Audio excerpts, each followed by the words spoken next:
Очко дьявола. Не надо бить.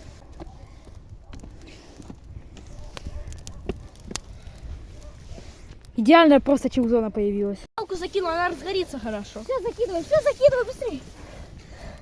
Снимай это все. Я снимаю. Вот очко дьявола. Уже вот здесь огонь. Она сейчас разгорится. Все, Мирон, тихо, аккуратно, блин. Оно сейчас пипец как... Ема, чё дымок пошел? Фу! Что за геймас, фу!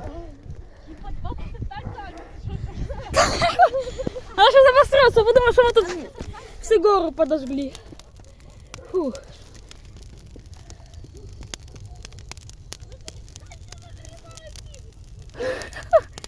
Это пипец просто. Зеленая трава.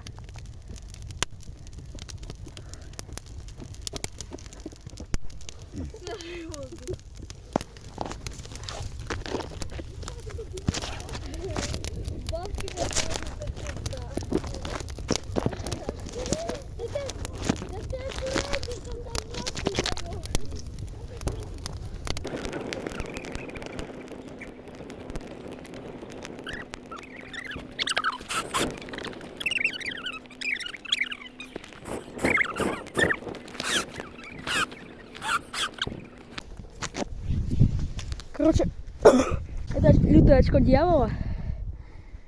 Оно люто дымит. Это просто имбища. Мы сделали у нас личный мангал на улице Далина.